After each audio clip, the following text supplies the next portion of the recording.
ওপারে বসবাসকারী আমাদের এপারের বিতর্কিত এক লেখিকা আছেন না, আমি নাম নিলাম না, তাই না, নাম নিলাম না।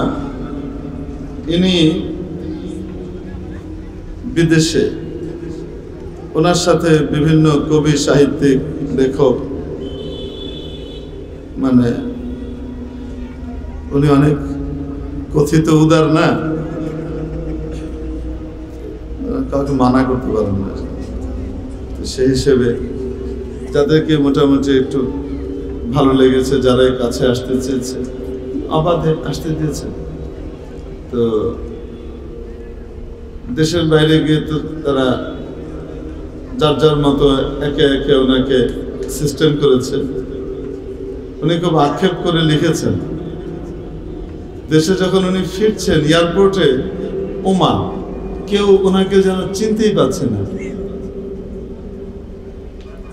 বিদেশে থাকা অবস্থায় ট্যুরের ভিতরে কি কি করছে, মানে এর চেয়ে কাছে আর আসা যায় না, যতটুকু আসা যায়। হ্যাঁ, সবটুকু সারার পরেও এখানে এসে আর যেন কি করতে পারছে না, চিনতে পারছে না, অচ্ছুত, পচে গেছে। এই আক্ষেপে উনি আবার ময়মনসিংহ বাড়ি তো রাগ, গোসা, ক্ষোভ, ভালো মন্দ যা আছে, কোনটা খুলতে হবে কোনটা খুলতে হবে না, ওগুলোর চিন্তা ভাবনা করে না, সবকিছুই ওপেন করে পেয়ে দেয়। মামারেও ছাড়ে নাই, আপন চাচারেও ছাড়ে নাই, শরাফ মামারেও ছাড়ে নাই, নিজের চাচারেও ছাড়ে নাই, নিজের বাপরেও ছাড়ে নাই, নিজের মারেও ছাড়ে নাই। মানে লেখিকা এত উদার, আমি আর বললাম না। একবার ইন্ডিয়াতে সফর করছি আমি, দেওবন্দ পড়া অবস্থায়। তো বর্ধমান স্টেশনে ট্রেন থামলো। থামার পর আমি চিন্তা করছি সময়টা কিভাবে কাটানো যায়, দেওবন্দে যাব, পড়ালেখা করছি তখন এখানে অলরেডি। তো কিতাব টিতাব তো মাদ্রাসায় গিয়েও পড়তে পারবো, এখানেও পড়তে পারবো, একটু দেখি অন্য কিছু পাওয়াটা যায় কিনা। তো হাঁটতে হাঁটতে এক স্টলে দেখি আপনাদের এই কথিত সেই লেখিকার গাদা খানিক বই। তো মোটামুটি আমি ফটাফট বই যেগুলো পেয়েছি সবগুলো আমি কিনে ফেললাম। কেন কিনলাম এটা আপনাদেরকে বলে রাখা দরকার। আমাদের যারা মানুষের সামনে কথা বলে, স্পিচ দেয়, যারা মানুষ কোনো কথা যখন বলে, এটা তাহকিক ছাড়া বলাটা মুশকিল। কেউ বলেছে, শুনেছি, তাই বলে দিয়েছি, কালকে আপনাকে আমাকে প্রশ্ন করবে, আপনি দেখেছেন, শুনেছেন, আমাকে আপনি বলে দিলেন। বলার জন্য আসলে জানতে তো হবে আসলে বাস্তবে এরকম সে করে কি করে না। তো আমি বইটা নিলাম, বইগুলো নিয়ে মোটামুটি পটাপট আমি কয়েকটা বই শেষ করে ফেললাম এক সফরেই। মানে 24 ঘন্টার ভিতরে তার কয়েকটা বই শেষও করেছে, এবং সেই বইগুলোর ভিতরে আমি আন্ডারলাইনও করেছি জায়গা মতো। তা আমার বিপরীত দিকে এক হিন্দু দম্পতি বসা ছিলেন, তারা তাদের ফ্যামিলি নিয়ে, বাচ্চা কাচ্চা নিয়ে যাচ্ছেন। তো এক পর্যায়ে আমাকে বলে বসলেন, তার নাম এখানে লেখা দেখে বলছে, আচ্ছা আপনারা একটু বলুন তো দেখি, আপনারা বাংলাদেশিরা এই উদারপন্থী একজন লেখিকাকে ওরকম আন্দোলন করে বের করে দিলেন কেন? এটা কি অসহিষ্ণুতা নয়? তো আমি বললাম যে অবশ্যই দাদা অসহিষ্ণুতা, যেভাবে আপনি বলছেন ওভাবে যদি ধরা হয় তাহলে তো তাই হবে। তবে আমি আপনাকে ওনার লেখা থেকে কিছু চুম্বকাংশ পাঠ করে শোনাচ্ছি, তারপরে আপনি সিদ্ধান্ত নেবেন যে বাংলাদেশিরা যেটা করেছে ওটা কি ভুল করেছে না ঠিক করেছে। দিয়ে আমি ওনার বেগম সাহেবের সামনে, উনি ওনার বেগম সাহেবের দুইজন ছোট ছোট বাচ্চা, তো ওরা বোঝার মতো না কিছুই, তো আমি তেলাওয়াত করে শুনে না,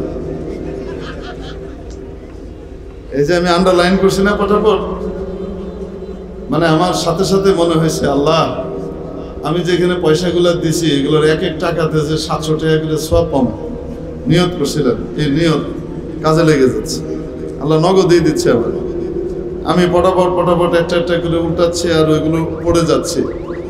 দিয়ে মহিলা এতক্ষণ তো খুব মনোযোগের সাথে শুনছিল। যখন 2-4 প্যারাগ্রাফ গিয়েছে এই বই আর ওই বইয়ের, মহিলার তার স্বামীর দিকেও তাকাতে পারছে না লজ্জায়, সে জানালা দিয়ে বাইরে তাকিয়ে আছে। প্রকৃতির দৃশ্য দেখছেন। আর এই বেটা একবার ডান একবার বাম, কোনটা যে দেখবে ঠিক বুঝে পাচ্ছে না। বলছে এগুলো লিখেছে নাকি? আমি যে দেখুন দাদা দেখুন, আপনার সামনেই পড়ে শোনাচ্ছি, না তো বলে দেবে কেউ মৌলবাদীরা বলেছে। এই যে দেখুন, দিয়ে আমি পড়ছি, কিছুক্ষণ পরে বলছে তাহলে তো আপনার দেশের লোক অনেক ভালো, ওকে ছেড়ে দিয়েছে, আমাদের এখানে জায়গা দিয়েছে কেন? ও তো নষ্ট করবে আমাদের দেশটাকে। বুঝতে পেরেছেন? এই জন্য আর বললাম না। হ্যাঁ, আম্মা মাঝে মাঝে আমাদেরকে খেপায়, যেহেতু আমাদের ময়মনসিংহে যেখানে আমাদের বাড়ি শহরে, তার কয়েক বাড়ি পরেই রজব আলী ডাক্তার সাহেবের বাড়ি। ওনার আব্বা বড় ভালো মানুষ ছিলেন, নেককার ছিলেন, নামাজি মানুষ ছিলেন এবং পরোপকারী ছিলেন। এটার ভিতর থেকে এই জিনিস কই দিয়ে বেরিয়েছে খোদাই জানে। আল্লাহ পাক পারেন।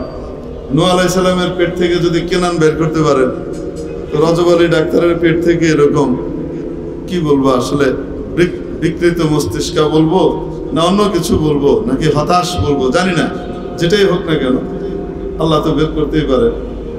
এক হাদিসে এসেছে, বুখারী শরীফেরই হাদিস, এক মহিলার আলোচনা নবীজির সামনে করা হলো। যুকিরাত ইমরাআতুন ইনদা রাসূলিল্লাহ সাল্লাল্লাহু আলাইহি ওয়াসাল্লাম। মহিলার বৈশিষ্ট্যকে বিকাসরাতি সালাতিহা ওয়া কাসরাতি সিয়ামিহা ওয়া কাসরাতি সাদাকাতিহা। এই মহিলা অসাধারণ প্রকৃতির আবেদা চাহিদা। তিনি নামাজ তো পড়েনি, ফরজগুলো সারাদিন নফল পড়েন, রাতেও নফল পড়েন, রমজানের রোজাগুলো তো রাখেনি, সারা বছর ব্যাপী উনি রোজা রাখতে থাকেন, এত রোজা রাখেন এবং দান খয়রাতের কোনো ইয়ত্তা নাই খয়রা। তবে ছোট্ট একটা দোষ এই মহিলার মধ্যে রয়েছে, খুব বড় কিছু না। আন্নাহা তুদি জারাতাহা বিলিসানিহা, তিনি তার প্রতিবেশী নারীকে তার মুখ দিয়ে কষ্ট দেন। আল্লাহর এক সৃষ্টিকে, মখলুককে, যিনি তার প্রতিবেশী, তাকে তিনি কষ্ট দেন। নবীজি সাল্লাল্লাহু আলাইহি ওয়াসাল্লাম ফয়সালা দিলেন, হিয়া ফিন্নার, সে জাহান্নামে যাবে। তার সমস্ত ইবাদত বন্দিগি একদিকে, আর মখলুকের হক নষ্ট করা, মখলুককে কষ্ট দেওয়া, সেটা আরেক দিকে, এবং ওটা ভারী হয়ে যাবে, ইবাদত হালকা হয়ে যাবে, ফলশ্রুতিতে জাহান্নাম অবধারিত হবে। আরেক মহিলার আলোচনা করা হলো, কোরআনে হাদিস শরীফের মধ্যে এসছে, নবীজি সাল্লাল্লাহু আলাইহি ওয়াসাল্লাম আলোচনা করলেন আগেকার যুগের উম্মতের। সে নারী বড় আবেদা সাহেদা ছিল, অনেক ইবাদত করত, একটা বিড়াল পুষত সে। একবার বাড়ি থেকে বের হয়ে যাবার সময় বিড়ালটাকে ঘরে আবদ্ধ করে দরজা জানালা সব আটকে দিয়ে চলে গেছে। তাকে ছেড়েও দেয়নি, লিতাকুল, যে সে নিজের খাবার নিজে জোগাড় করবে অথবা কোনোভাবে তার ব্যবস্থা হবে, কোনোটা না করে দরজা জানালা বন্ধ করে দিয়ে সে চলে গেছে।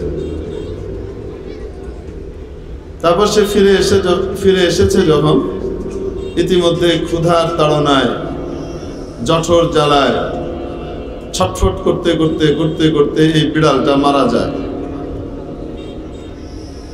আল্লাহ পাক এই মহিলাকে জাহান্নামে নিক্ষিপ্ত করেন।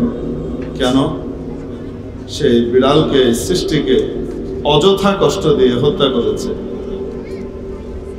তার সারা জীবনের ইবাদত কাজে আসেনি। অপরদিকে সহিহ হাদিসের মধ্যে আরেকটি ঘটনা এসেছে, যেটি আপনারা হয়তো জানেন অনেকেই, তারপরে ওয়াদাক্কির, আপনি মনে করিয়ে দেন, রিমাইন্ড ফাইন্না যিকরা তানফাউল মুমিনিন, কারণ এই স্মরণ করিয়ে দেয়া, বারবার মনে করিয়ে দেয়া ঈমানদারদের জন্য বড় উপকারী হবে। একই কথা আমরা এই জন্য দাওয়াত ও তাবলীগের যে মেহনত হয় সেখানে দেখবেন বলা হয়, দিলের কানে শুনি, আমলের নিয়তে শুনি, অন্য ভাইকে পৌঁছানোর নিয়তে শুনি, একই কথা 100 বার আসলেও বারবার সেই প্রথমবারের মতো আগ্রহ নিয়ে শুনি। কারণ যখন বান্দা তার ইখতিয়ারে থাকা, ক্ষমতায় থাকা যে হকটা আছে সেটা যখন আদায় করে, শোনার হককে আদায় করে, আল্লাহ পাক দয়া করে তাকে আমলের তৌফিক দিয়ে দেন। তো প্রিয় উপস্থিতি, তো স্মরণ করাবার জন্য বলছি যেন আমার ফায়দা হয়,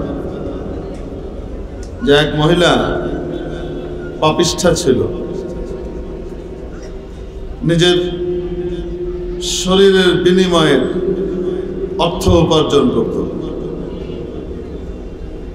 টাকার মাধ্যমে, টাকার বিনিময়ে নিজের শরীরটাকে বিকিয়ে দিত সে। 14ই ফেব্রুয়ারিতে এটা খুব সহজ, এবং 2025-এর 14ই ফেব্রুয়ারিতে এটা আজকে খুব ইজি, খুব সহজ, ইটস নাথিং এইরকম হয়ে গেলেও আজ থেকে 50 বছর আগেও এটা ভয়ঙ্কর ছিল। হাজার হাজার বছর আগে সেটা কেমন জঘন্য এবং ঘৃণিত কাজ ছিল। সমাজ তাকে এক ধরনের বয়কট করেছে, ধরতে পারেন। কবি কাজী নজরুল ইসলাম সাহেব মরহুমের কবিতা আছে বেশ্যা, পড়লে সেখানে দেখা যায় কিছুটা। আমি ওনার ক্ষেতটাকে সামনে নিয়ে আসি। সেটা হলো, যারা বর্জন করে ফেলে দেয় দিনের বেলা, রাতের বেলায় আবার তার কোলে গিয়ে লুকায়।